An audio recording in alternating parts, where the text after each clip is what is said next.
This is Brent Allen Winters, commonlawyer.com, www.commonlawyer.com, coming at you from the remote hinterlands of the Wabash River Valley, where the hogs, the frogs, and the dogs keep up a racket all night long. This is a Common Lawyer Comments. Let's get to the Catechism. That's a big fancy word. It just means to go back and forth. The Catechism is in the Bible. Teaching by Catechism. The idea first appears in the Hebrew text, where Abraham, he wants to go rescue his nephew Lot. The foreigners had come and kidnapped Lot and swiped all his goods, all his children, him, everybody. It says Abraham got together 318. The King James says it this way: 318 of his trained men. Well, that Hebrew word that they render trained means to catechize.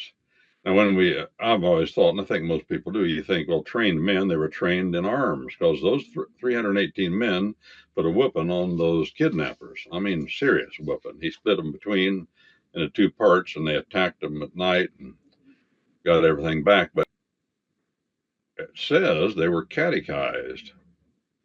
Now, it doesn't say what they were catechized with. Now, what kind of information were they given? See, this is a catechism on the Constitution of the United States. Martin Luther wrote a catechism. The men assembled at Westminster in England wrote a catechism called the Westminster Confession Catechism. And the Belgic Catechism is still a well-known Christian catechism. And then there's the London Confession of 1689. That's a Baptist document. Whether or not they catechize with it, I don't know. I'm not a Baptist. I'm not a Lutheran either. But then there's also the Heidelberg. I think it's a catechism. I'm not real familiar with it, but all those are Protestant catechisms. And of course, there's the Romanist catechism. Maybe some of you have been through some of these. Well, this is a catechism on the Constitution. That means for all those of you that are Anabaptist or some other religious persuasion, never heard of a catechism, it's just a series of questions and answers. And the best way to do it, like the Westminster, I'm more familiar with that. The Westminster Confession or Catechism, it has an opening question that is the biggest question. Here's the singing it overarches all other questions, and every question after that question is a continuation of a question that the question before begged. You know, a question will always beg another question, seems like. You ask one question, and then it brings up to mind two or three more. Well, that's kind of the way it works with these catechisms. We're on question 110. Catechism of the United States Constitution by Arthur J. Stansbury, published 1828. As we continue to say, repeating things, maybe you'll catch it. This was published the same year as Webster's Dictionary of 1828. Both of them are from a Christian point of view. Why? Because our Constitution of the United States is from a Christian point of view. If you'll notice, though, it doesn't have any rights and wrongs in it. It doesn't have the Ten Commandments or anything even remotely relating to that. No do's and don'ts. No list of laws. No. What it is a way. It tells us the way, the progress, the course of progress, the due process, the way government is supposed to go about doing what government does. It doesn't tell us who's going to be the president. It tells us how to conduct elections. It doesn't tell us what bills Congress is going to pass. It tells us the process that Congress has to go through with the president to pass the bill. See? It's a document about progress, process, course of process. English, W-A-Y, the way we do things, the manner we go about doing it. That's our common law. The law of the city doesn't care much about that. The law of the city is result oriented. Again, to use the analogy, maybe you'll remember this one if I say it enough. the story about El Duce Mussolini in Italy. He was a dictator. And he would say, if he wanted to get rid of somebody, I want these men tried and shot. I don't care how you go about trying them. I don't care the manner, the way, the course of process, but I'm concentrating on the end result. I'm result oriented. I want them dead. I'm into outcome standards. I'm not into the process. Well, that's the way all of the world is. Our common law is into the process. The outcome is not our business. It's a Christian point of view. Why do I say that? It says that the judgment, the outcome, belongs to Yahuwah. What Yahuwah, he happens, God himself wants us to do is follow the process called due process, fair play. That's what he wants. We had this election back in 2020. What were we complaining about? Well, the election commissions didn't follow the process that our Constitution sets forth. That's simple. We're mad because they didn't follow the process. We're not complaining about, well, you want your man to be president. That's not what we stress in our common law country. We stress due process. Let's do it fairly. Let's do it right. So that we know that the best man may win. If you don't follow the process, what do you get? The cheater wins, right? The cheater. Biden. He cheated, or whoever cheated, those folks that put him in office. The men behind the curtain. You don't follow the process. Our Constitution's about process. Keep that in your mind, in the forefront of your thinking as we progress through this course of process called the Catechism. It's how we go about doing things. How do you go about learning? The Bible tells us, Isaiah, line upon line, precept upon precept, I'm quoting, line upon line, precept upon precept, here a little, there a little. That's exactly what it says. Well, that's the King James translation, but it's a pretty good one at that point. Line upon line, precept upon precept, here a little, there a little, just keep picking away at it. What do we do here? Twice a week on Patriot Soapbox. You hear me say over and over the same things, the same way. Sometimes you hear me say the same things in a different way. I'm a one-trick pony, really I am a one-trick pony. I just keep saying the same things. I've got a half a dozen maybe first principles of right and wrong and law process, and I just keep working them from different directions and talking. Why? Well, that's what I got in my head. You know, people say, oh, where do you get all this stuff you're talking about? I was thinking this 2 days ago. I better say, well, where do I get it? You know, wherever a man parks his brain for a while, that's what he's going to talk about. Wherever a man parks his brain for a while, that's what he's going to talk about. I've parked my brain for a lot of decades in two places. Two. The laws of nature and the laws of nature's God. The laws of nature are the laws of creation that govern every movement of all material matter, and there is no gray area. It operates precisely at every point. Every molecule, every atom operates according to specific, unchangeable, unbendable laws of nature. For every action, there is an equal and opposite reaction. That's a law of nature. No, not something similar, as they say in the Wabash Valley, but exact. For every action, there is an equal reaction. I can't change that, but you learn how it applies in different ways. And the more you observe, it's a matter of observation. Law is a matter of observation, the power of observation. We're observing here in our Constitution. We're looking at it. We're contemplating it. Wait a minute. We're observing it. We have the head slapper moment. Whoa, I see it. Observation. Well, I've had my head in that a long time, but the truth is you have too. Hey, did you ever stop to consider? You're observing things around you constantly, and you're recognizing the patterns of how things work. And as you've gotten older, you've gotten smarter and wiser.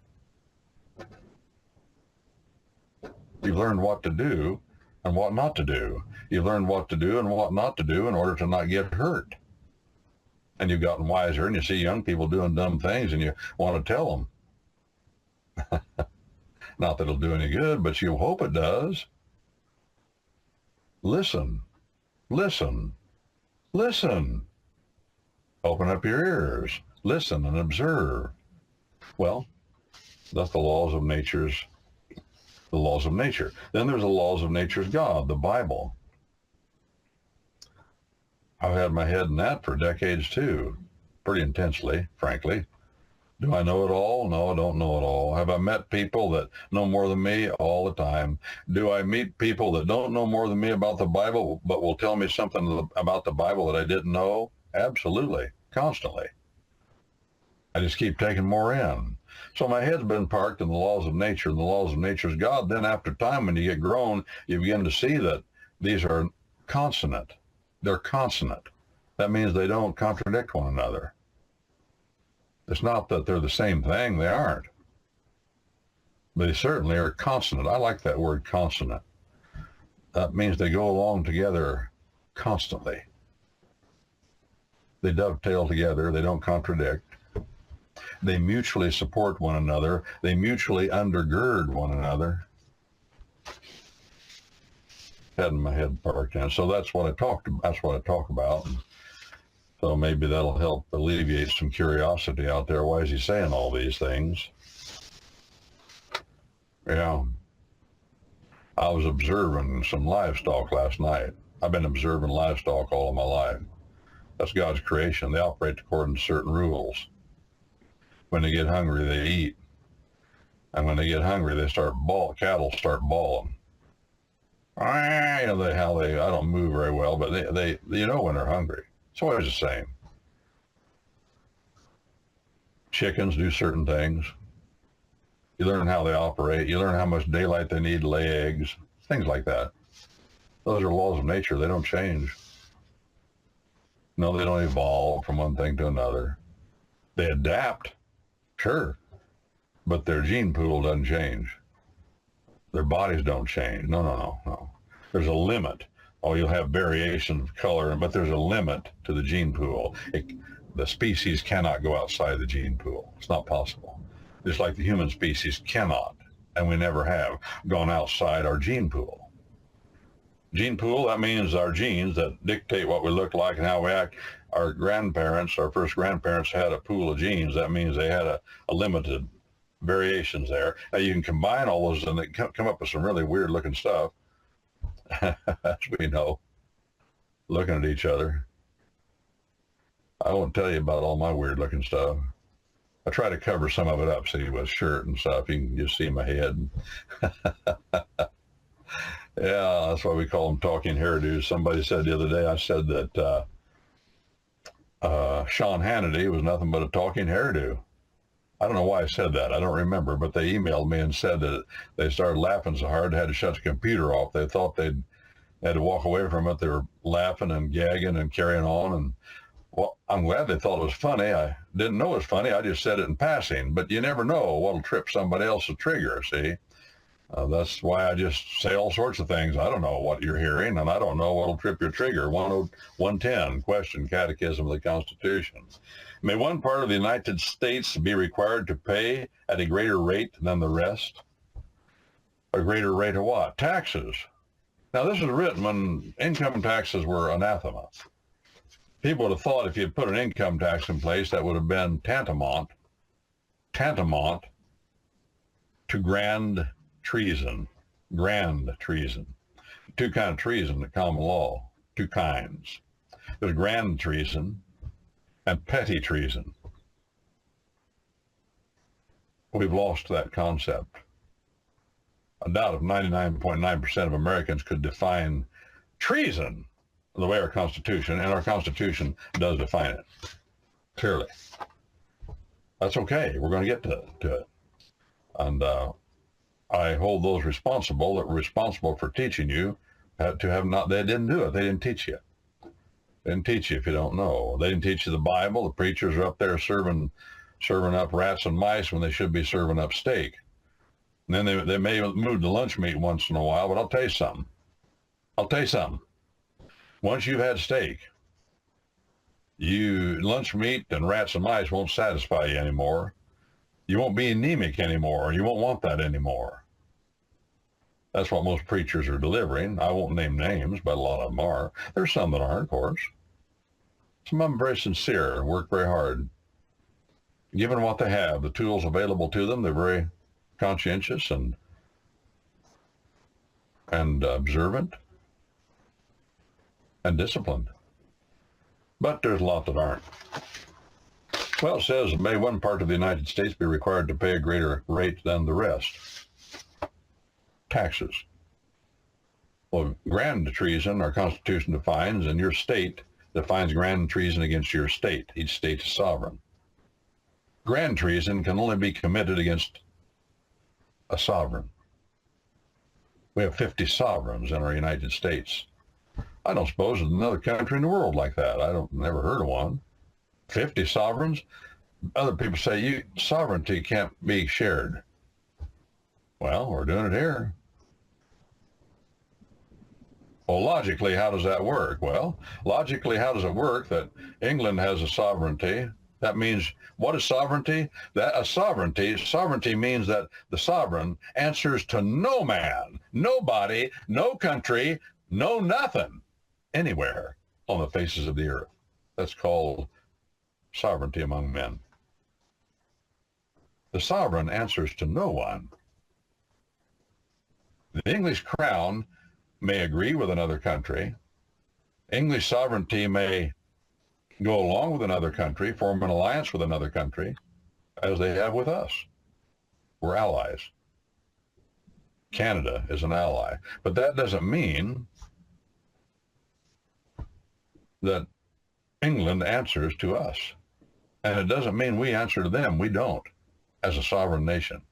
But as a sovereign state, the states don't answer to anybody either. Did you know that? The Supreme Court of the United States, the case that Sheriff Mack brought to the Supreme Court, along with a sheriff, he was a sheriff down in New Mexico, along with a sheriff up in New Mexico, or was it? Montana. Well, there was one in Montana, but it was Mack in Arizona or New Mexico? Mack was in Arizona, Graham County. Graham County, Arizona. Well, they brought a case. And, yeah, the feds were trying to tell the sheriffs they had to do background checks, and they went to the Supreme Court. Supreme Court said, Justice Scalia, writing the majority opinion, if you don't remember but one word from that case, just one word, it'll help you remember sovereignty. What is sovereignty? Justice Scalia said that no employee of the federal government has any authority to commandeer any state officer, any officer of any state. The federal government, the general government in Washington, D.C., this is Justice Scalia's conclusion, his finding, as we say at common law, his finding as to what the Constitution means by what it says. What it means is, one of the things it means is that the general government in Washington, D.C. has no authority to commandeer. Commandeer. Look that word up. Justice Scalia was a word man. Justice Scalia attached the highest importance to words. Why? His father taught him to. His father was a Latin teacher. And they'd sit around the table at night and supper, him and 10 or 12 other children in the family. They were one of those old-time Roman families. A lot of children. I don't know how many there were. Probably a ton of children. But his father wouldn't let any of the children say, You know how people talk and they don't know what to say, or they'll hesitate and they'll say, like they weren't allowed to say that. If you said that at the table,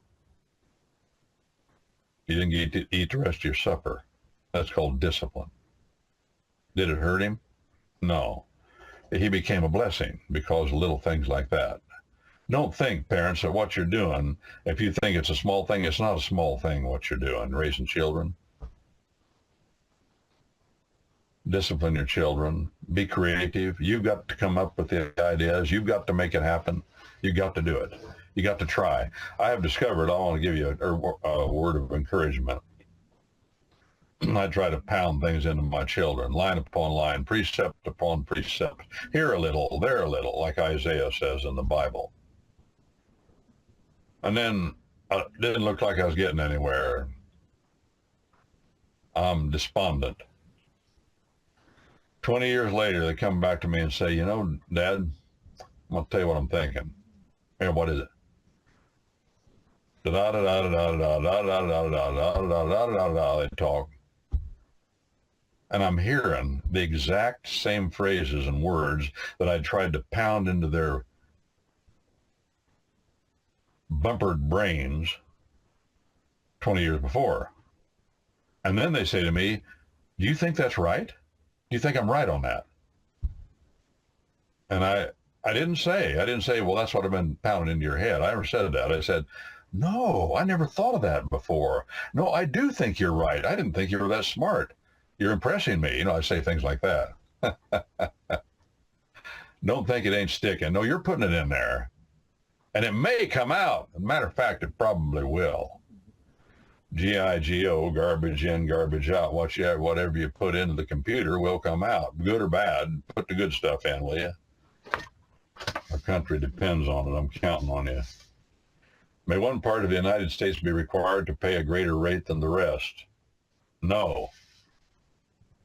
All duties, quoting the Constitution, all duties, impost, excises must be uniform throughout the United States. Uniform throughout the United States.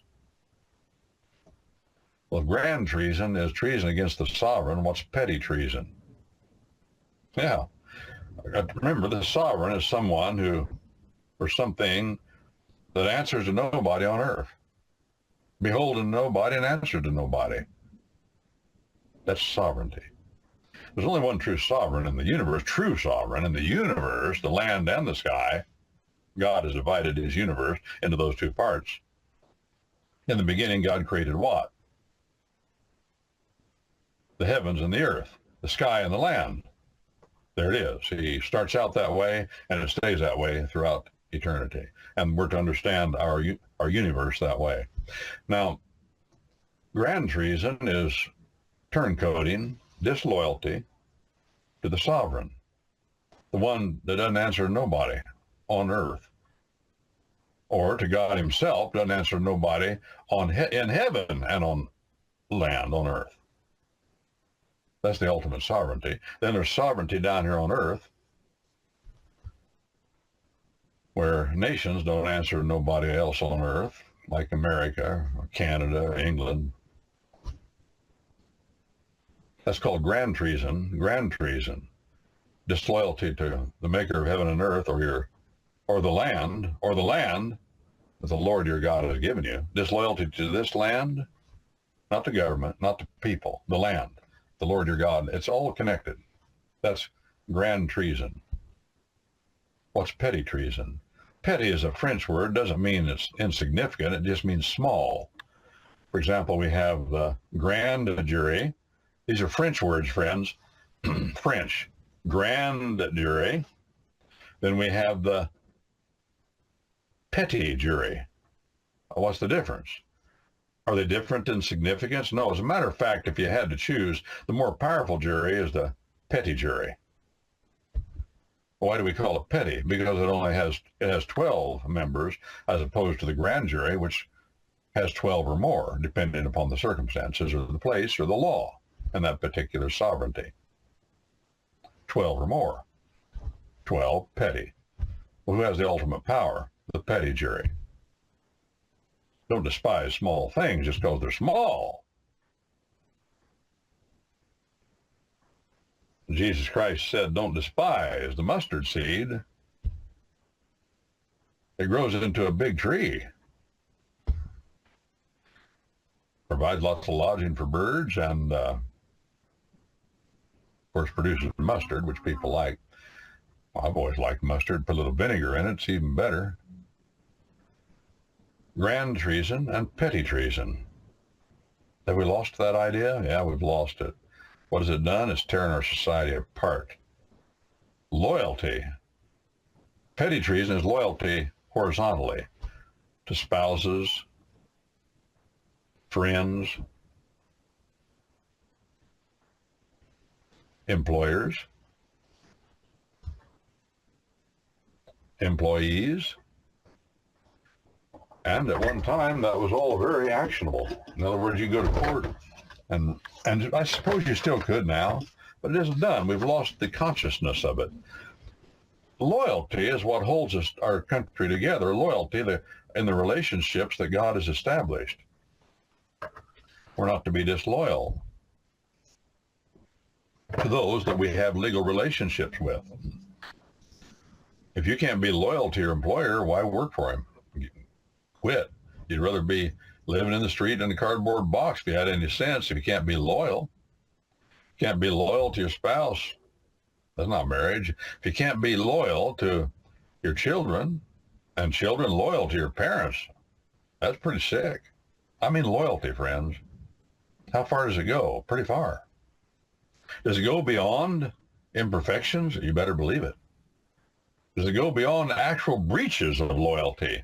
Answer, yes, according to the Bible. Is there a limit? Yes, there's a limit. There's a limit. But it's not what you think it is. It keeps going. Loyalty. We have at the end of, I think I've got at the end of the winterized version of the Bible, Common Lawyer translates from the original tongues and annotates. I think I've got a saying there, or in the beginning maybe. I put it in different places, but it says, loyalty to like kindred spirits. Trust, here's what it said, trust in God alone. Loyalty to like kindred spirits. Well, what happens if you discover that the other fellow is not a like kindred spirits you thought he was? You better get out of the way. Make sure your loyalty goes to like kindred spirits. That's the limit, I suppose. We don't know everything and we make mistakes. Well, let's get to this question. It says, all duties, imposts, and excises, those are different names for different kinds of taxes, remember? And he goes through questions defining those back here. What is a tax? He says in 103, a tax means a sum of money which people are directed to pay to support the government and defense of the country. Notice he doesn't say the defense of the people. Why? Because the loyalty is to the land. We defend this land, friends. We will defend the people that inhabit it. God says, the law says, all history teaches us, you defend the dirt, you defend the land. If you're out to defend an idea, you lose your country. You know, it's popular in the patriot community to talk about America as an idea. That's from the pit of hell. That's the distraction. Don't believe it. No, this is concrete and you can grasp it. It's the land. The land the Lord your God has given you is what the book says. America, America, God shed his grace on thee and crowned thy good with brotherhood. See, brotherhood comes if you have a commonness in the land. From sea to shining sea. That stresses the emphasis of the land. Oh, beautiful for spacious skies, for amber waves of grain. There we got the heavens and the earth, connecting the two, see? For spacious skies, for amber waves of grain, for purple mountains, majesty upon the fruited plain. America, America, God shed his grace on thee. There's a connection of the land with the sky. Many I could cite. The law of the land comes from the sky, and it comes to the land. And it emanates from the land. This is the ancient idea of Christianity. This is what the Bible teaches.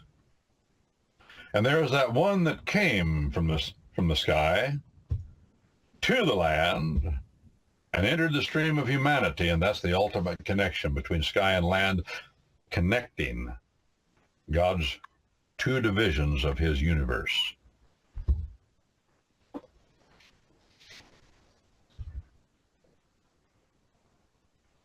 God bless America, the land that I love, the land. Don't get off on this idea about America as an idea. What did that fellow say? You've heard me repeat this, that 98, 99-year-old World War II veteran at the Republican convention that they let get up and say a few words. What did he say? He said, America is not an idea. I mean, I'm summing up, but I'll quote him at this point. He said, America is our home. Our home. That means it's a place. That means a land.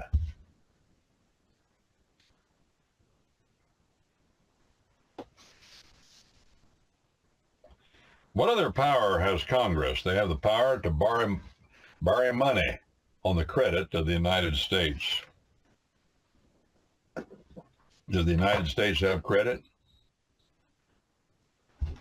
Why would a moneylender lend money to the United States?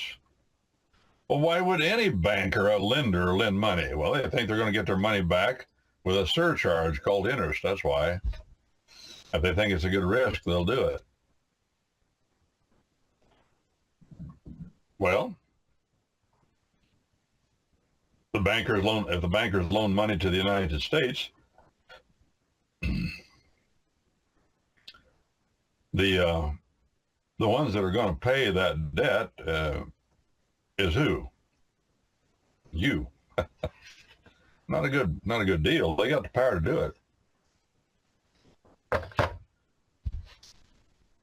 It's one of the unfortunate evils of living in this cruel, twisted, and fallen world. And it's very dangerous. So on the credit of the United States really means on the credit of the taxpayer. That's what it means. What do you mean by the expression on the credit of the United States? Answer. It means that the people of the United States are bound to pay whatever money Congress borrows for their use. Yep. Such money is called a loan, L-O-A-N. He didn't say it is a loan. Why? Because it isn't. That's why. It's called a loan.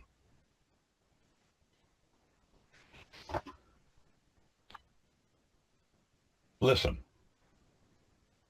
If you go to the bank to borrow money to buy a used car, or any car, are you going to give the money you borrowed back to the bank when you pay them off? Answer, no, you're not. No, you're going to take the money the bank gives you. They call it a loan, but it's not. They're going to take that money, you're going to give it to the car dealer. And you're going to pay the bank back with other money, right? That's not a loan, friends. If I go to Avis or Enterprise Rent-A-Car and I borrow a car, I pay the fee or whatever. Do I get, can I give them another car in place of that one? No, that's not the contract. The contract is I bring that car back. Why? Because that's a loan. That's a loaner. I borrowed the car.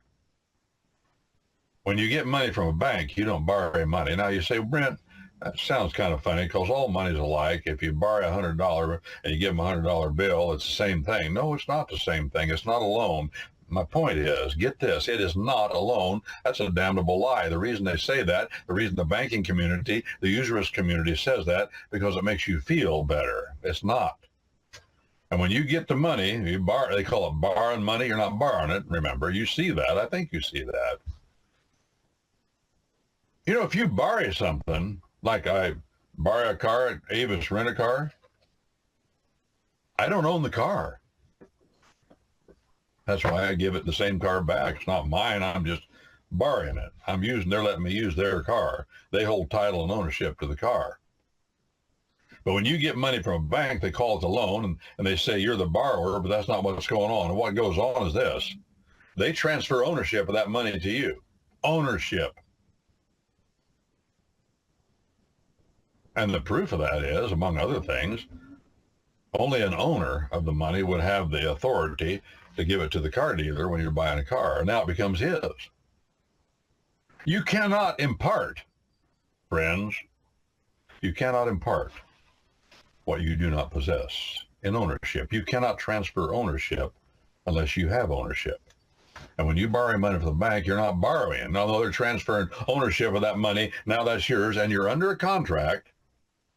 When you do that, they transfer ownership, and you're under a contract to transfer that ownership to the car dealer or whoever that's in the contract. You're borrowing it for that purpose, but you have ownership. Does that make any difference? That makes a lot of difference. You're not borrowing. Well, how did I find all this out? They didn't teach it to me in law school, I'll tell you for sure. I ended up suing a couple of banks, big ones. And the more I dug into the problem, the more I realized what was going on. One case was an appellate case. I learned a lot there. And then I had a client who sued another bank. We're in trial for a few months. Don't think I didn't cross-examine those bank executives. I mean, I came at them 17 ways from Sunday. Had them, each of them on the witness stand for over 6 hours. Did I think I'd win the case? Odds were against me. I was right, but I didn't think I'd win. Why? Well, banks always win. The powerful party wins. The bankers win. And the courts are afraid of the banks, just like they're afraid of the IRS and the taxing authorities. They don't want to be audited. Banks, bankers. You ask them questions on the witness stand. Sometimes I did. I learned a lot. I learned they keep 2 sets of books, one for public consumption and one for their consumption. I mean, it's crazy. Wish I had the transcript of that those cross-examinations, but my client, they took all his money. He didn't have any money, couldn't buy them. I mean, they took it all. He was a wealthy man, had over $9 million in assets. They took it all. Now, if a bank screws you over like that, you only have one remedy. Why do I say only one? Well, because a bank operates with a contractual relationship. They don't want to be drug into any other relationships but contract. Why? Because in a contract relationship, you're required to look out for your interests, and they're required to look out for theirs. They're not required to look out for yours. It's not a trust relationship. It's not a state relationship. No, it's contract. Why do they want contract? Well, because contract is the law of promises, and it's not against the law in America to break your promise. If somebody makes a contract with you and is indebted to you to pay you after you've done a service, for instance, you're putting in a septic tank for somebody. Let's say you do that, and he owes you $1,200 or $12,000 or whatever, and he just stiff arms you. What's your remedy? Can you send the county prosecutor after him to prosecute him for a crime and throw him in debtor's prison? No, not in America. You can sue him. If he doesn't have anything, you don't get anything. It's not a crime in America to break your promise. If a banker breaks his promise, can you send him to jail? Well, even if you could, as they say, the policy of the law is too big to jail and too big to fail. Too big to fail, to let fail, and too big to jail. Too important, they say. Are they criminals? Oh, usury is criminality ipso facto, according to the Bible. You think God changes his point of view on those kind of things? You think it's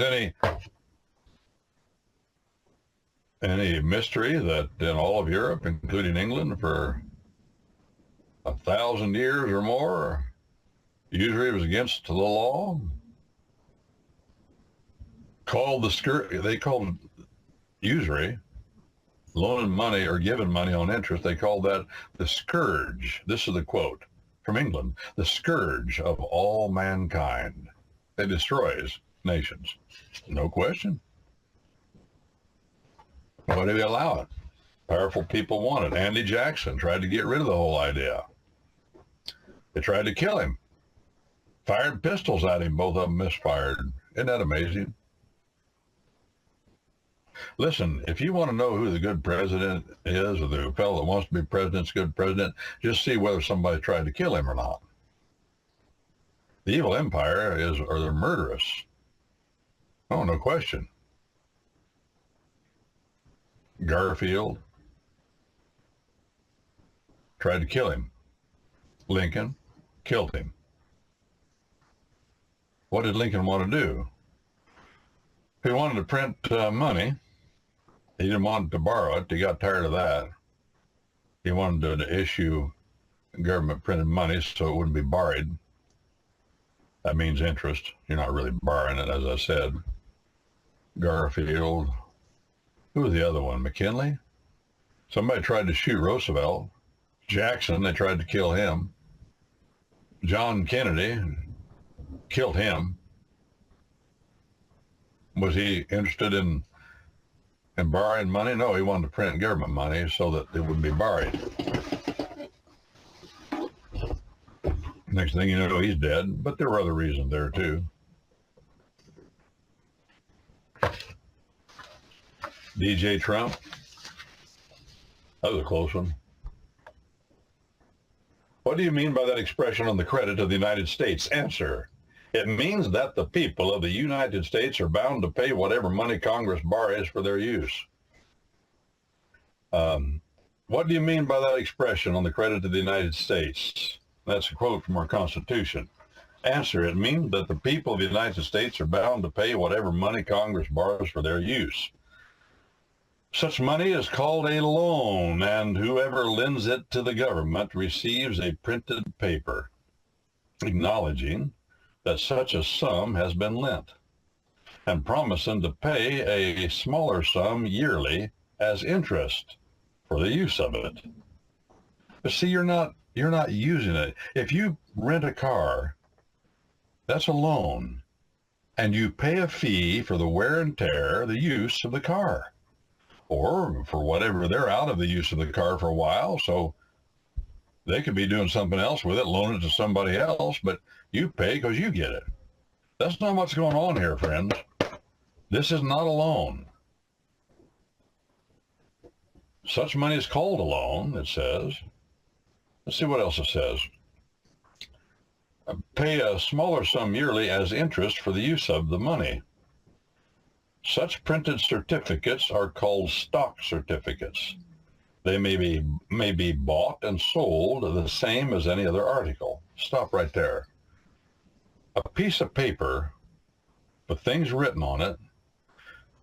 What he's talking about here is a piece of paper with a promise expressed in writing.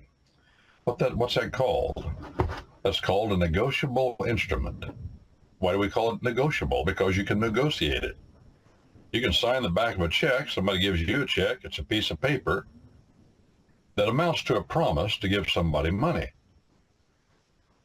You can write your name on the back of it, and you can negotiate it. You can give it to another person. That's called negotiable paper. All the paper money we have is called, and it's under the law of negotiable paper. A check is negotiable paper. A stock certificate is negotiable paper. Why? Because it's evidence. Negotiable paper, anything in writing, a promise in writing, I promise to pay. A note, a promissory note is negotiable paper. I promise to pay. And all of those amount to a promise to give somebody money. Is that the promise itself? No, that's evidence of the promise. Well, I'll write it down here on a piece of paper. I promise I'll give you the money. I'll write it down here on a piece of paper and sign it. That way you got evidence that I made this promise. That's what all the paper money you got in your wallet, every check, every stock certificate, every promissory note is a promise to pay money for different reasons and in different ways. These may be bought and sold the same as any other article. Why? Well, you're buying and selling an evidence that you think is evidence of something that you think is true. And whoever holds them, when the interest becomes due, may demand and must receive it. Whoever holds them. See, we have these dollar bills. You don't sign them.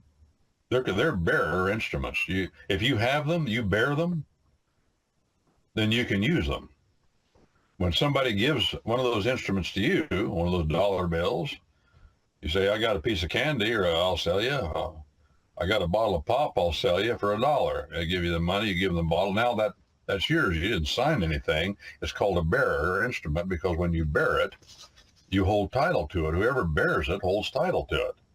That's the law of negotiable instruments. I'll sell you my promissory note. Can you do that? Sure you can. Just sign it over. I'll endorse this check and sign it over to you. And then it becomes his. That's called negotiable by signature, but some notes are just bearer instrument, a piece of paper you give to the other fellow, and it becomes his. Yeah. I had a lady one time give me certificates. And it says on the certificate, pay to the bearer 1 ounce of silver. And I could go to the warehouse where the silver was kept, and the warehouseman, if I give him that certificate, he would give me 1 ounce of silver. See, that's a promise on there. It's an undertaking, as we say in English. My grandmother, when she passed away, she had a whole rolls. They looked like dollar bills. They were silver certificates. They looked just like dollar bills. You see, all the money in America, when I was a boy up until the early 60s, were bearer certificates of silver and gold. They look just like the dollar bills we have now, but at the bottom it says, pay to the bearer $1 worth of silver. If it was a $1 bill, it'd say $1 worth of silver. $5 bill, $5 worth of silver. $10 bill, on up, $100 bill, pay to the bearer $100 worth of silver. It wasn't that long ago that we had that in America. All of our money was backed by silver and gold. Really, these dollar bills we have now are empty, illusory promises. They're not promises at all. And the bankers are trying to get away from the idea that they even have to fulfill a promise. Remember, money only operates when there's enough people that have confidence in that it'll do the job, that you can give it to somebody, you can get groceries or gasoline. Once that confidence is lost, the money is worthless. If the printed paper promises to pay $6 a year for every $100 borrowed, it is called United States 6% stock. If it promises to pay $4 a year for every $100, then it is called United States 4% stock. Now, this can get confusing. And that's what the banker counts on, you not following all this baloney, all these numbers and all these shenanigans. That's why the Bible says that charging interest is against the law, against God's law. That's why in Europe for 1,000, 1,500 years, it was against the law. But the bankers wanted it back. They wanted it in America. And the borrower, says the Bible, is what in relationship to the lender? What does the Bible say? The borrower is slave to the lender. The borrower is slave to the lender. It's slavery, friends. Banking is slavery according to God. Tell me it isn't. I can see it. Can't you see it? What it's doing to us? You say, well, what's the problem, Brent? What's the answer to the problem, Brent? The answer is stay out of debt as much as you can. Don't be borrowing money on interest. That means you may have to do without a lot of things. It's not easy. Say, well, I'm not rich. The rich man can do that. I can't.